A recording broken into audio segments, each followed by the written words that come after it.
Fala, moçada do agro, bom ou não?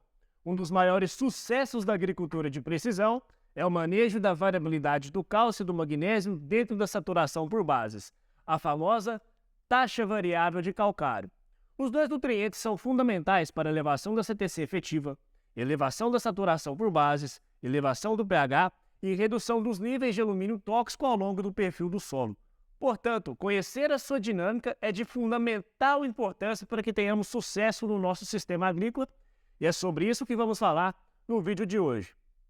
Mas antes da gente começar o vídeo, eu gostaria de te explicar uma coisa. Aqui no nosso canal, a gente publica um vídeo por mês. Por que a gente faz uma publicação somente? Para gerar esse conteúdo demanda muito conhecimento, muito planejamento, para que a gente possa trazer um conhecimento muito complicado de forma descomplicada para você, meu amigo e minha amiga. E por isso, o YouTube não reconhece o nosso conteúdo como sendo relevante. E por isso, eu gostaria de pedir a sua ajuda. Curta esse vídeo, deixe um comentário e compartilha com seu amigo para que a gente possa aumentar ainda mais o nosso engajamento e o YouTube reconhecer como um conteúdo relevante. Então, agora que a gente já passou pelo começo, vamos lá. Roda a vinheta, diretor!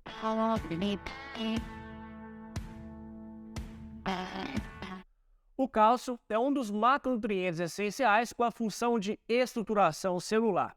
Ele é essencial para o crescimento de meristemas e para o funcionamento apropriado dos ápices radiculares, ou seja, o cálcio vai ser responsável pela expansão das raízes das plantas. Então, plantas com deficiência de cálcio vai ter o seu desenvolvimento radicular comprometido e o tecido foliar não vai se desenvolver adequadamente.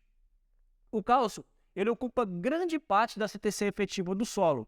Dessa forma, ele é um importante nutriente para a redução dos níveis de acidez ativa, proporcionando a elevação do pH e reduzindo o alumínio tóxico ao longo do perfil. O magnésio também é um dos macronutrientes essenciais, tendo como função a formação da estrutura da clorofila, atuando como o átomo central da molécula da mesma. Então, magnésio dentro da planta vai significar que a planta vai ter capacidade de produzir clorofila e realizar fotossíntese. O magnésio também vai atuar na transferência de energia e movimentação de carboidratos nas folhas. Então, plantas com deficiência de magnésio vai apresentar clorose intranervura das folhas, podendo chegar até a queda dessas folhas e também vai ter frutos ou grãos com tamanho reduzido.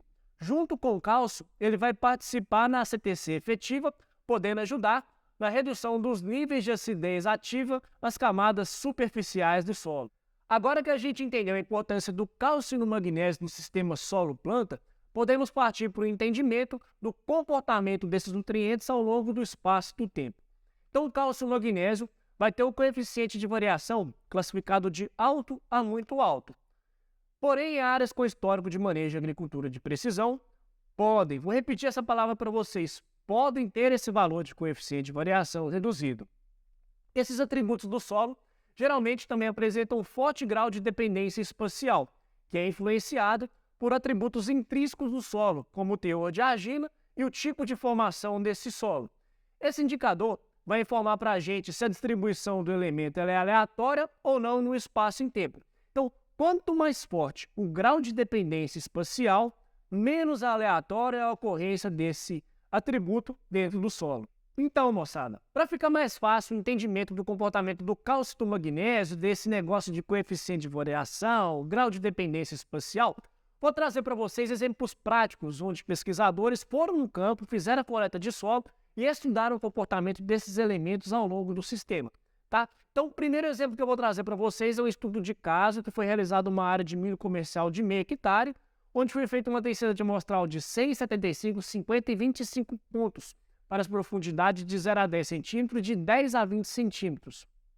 Uma densidade amostral dessa nunca vai acontecer no campo por conta de questões financeiras, né? Mas vou trazer para vocês a fim do entendimento e da compreensão do comportamento do cálcio e do magnésio no sistema. Então a gente vai começar aqui analisando primeiro os teores de cálcio, tá? Então aqui, ó, a gente observa que aqui, ó, na densidade amostral de 100 pontos, comparado com a densidade amostral de 25 pontos, a gente tem um mapa muito mais representativo do que na de 25 pontos. E aí, a gente observa que tanto na densidade de 100 quanto na densidade de 25 pontos, o cálcio ele apresenta uma certa similaridade na distribuição espacial. Vamos partir agora para o magnésio, tá? Então, magnésio com 100 pontos, com 75 e 50 pontos, tá? Então, a gente observa que com 100 pontos, a gente tem uma caracterização muito mais bem estruturada da área, quando comparado com a área de 25 pontos, né? Mas a gente observa ainda um padrão da distribuição espacial desse elemento.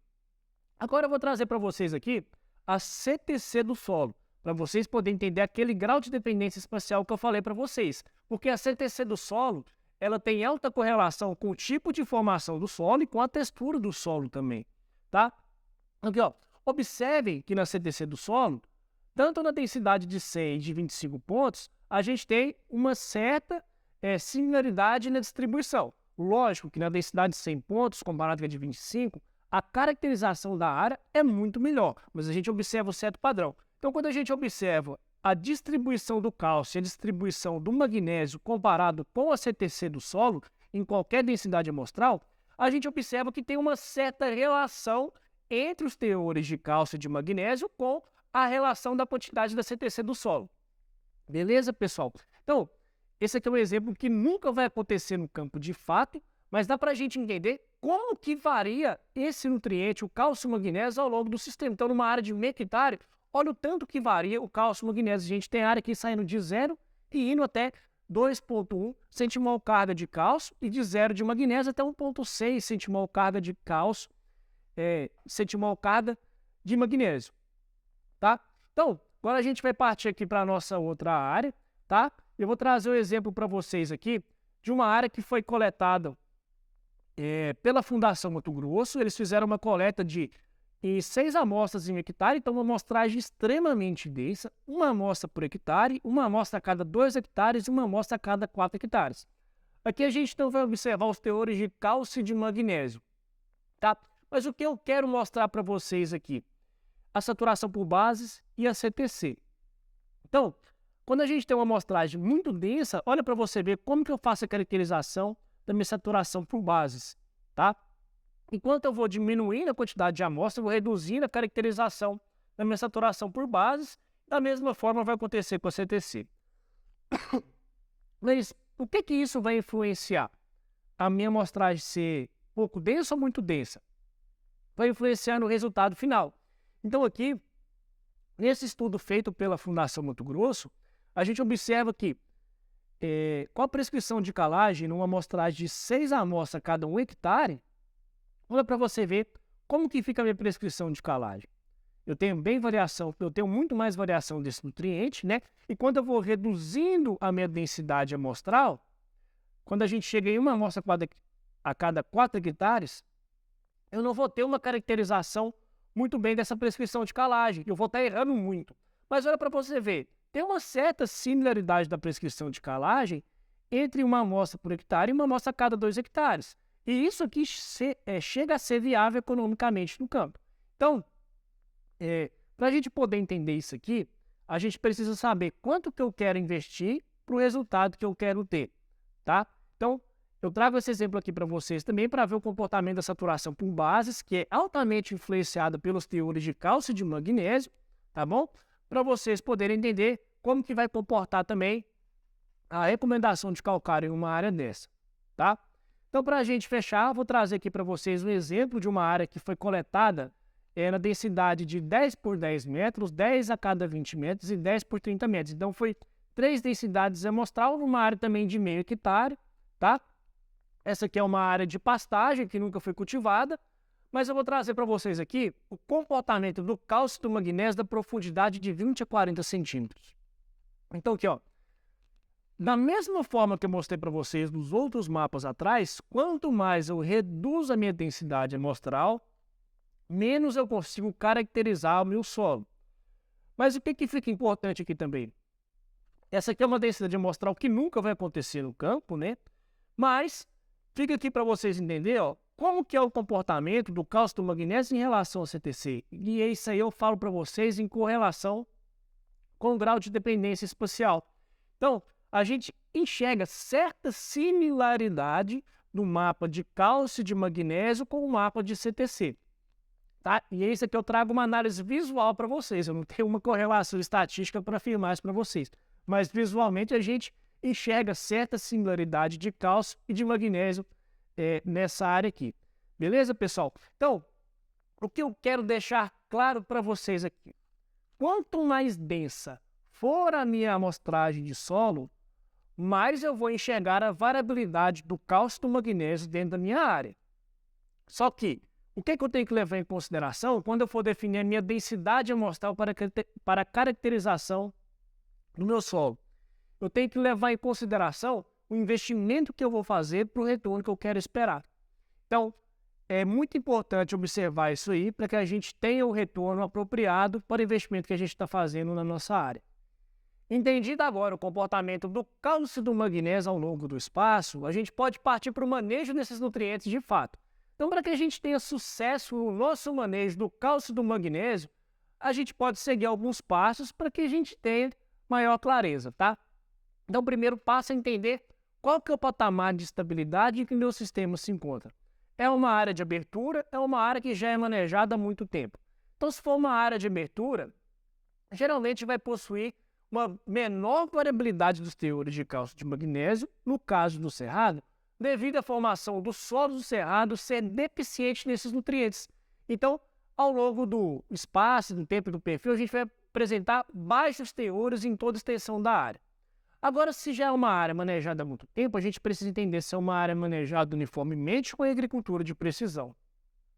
Uma área manejada uniformemente pode apresentar uma maior variabilidade dos teores de cálcio e de magnésio devido ao manejo de cálcio, de gesso, de insumos ser feito uniforme em toda a área e também a extração e exportação das culturas não ser uniforme. Então, a forma de aplicação desses produtos e a extração e exportação das culturas pode criar variabilidades de cálcio e de magnésio dentro da minha área.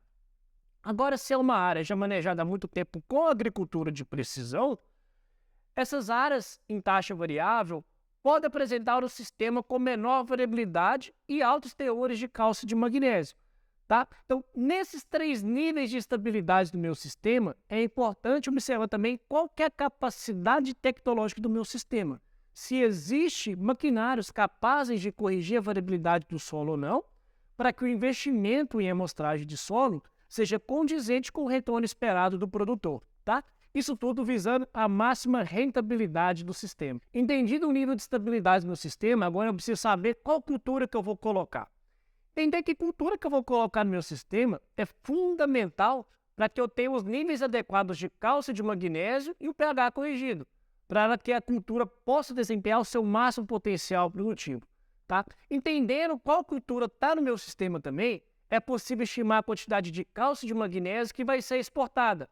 Então, em caso de sistemas com os níveis adequados de cálcio e de magnésio, eu posso trabalhar com a reposição desses nutrientes através de insumo que tem uma relação parecida de cálcio e de magnésio, visando a exportação da cultura, ou trabalhar com produtos que tenham cálcio e magnésio isolados.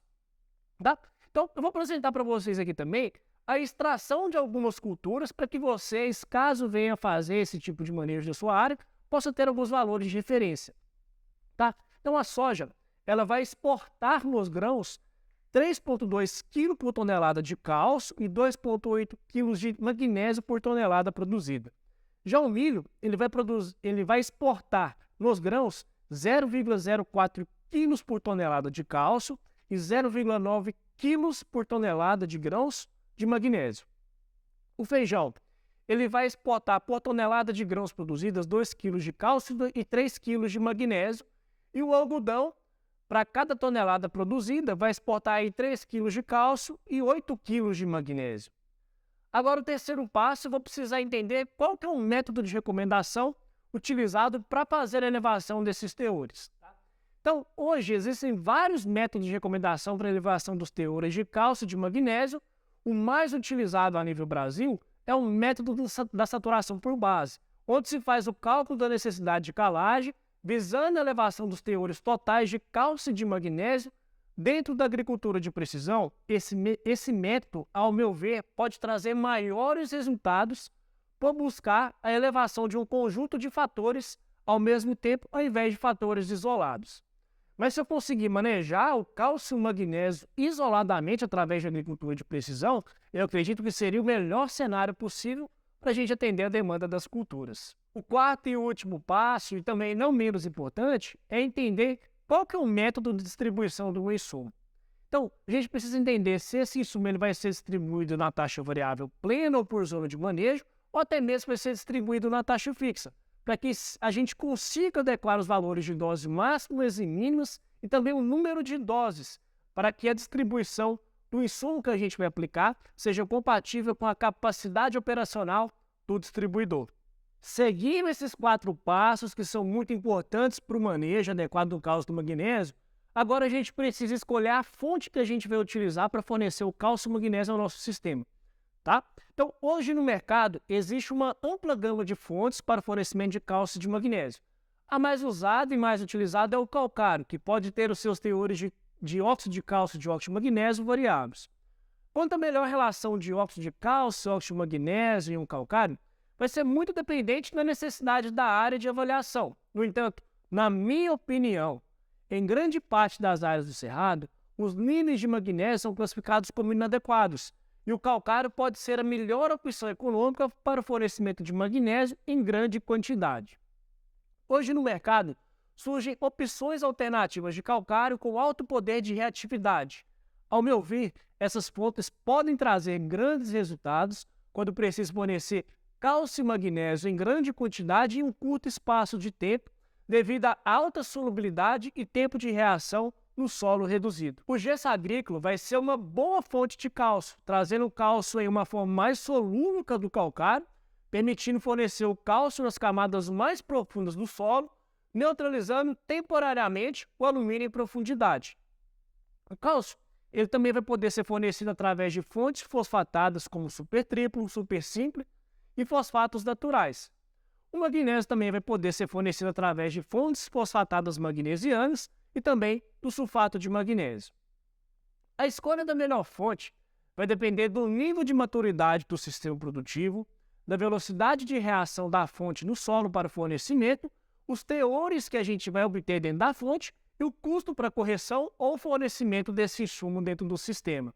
Fala, moçada! Para você que chegou aqui até o final desse vídeo, gostaria primeiramente de te agradecer por ter chegado até aqui, né? Mas também gostaria de te parabenizar.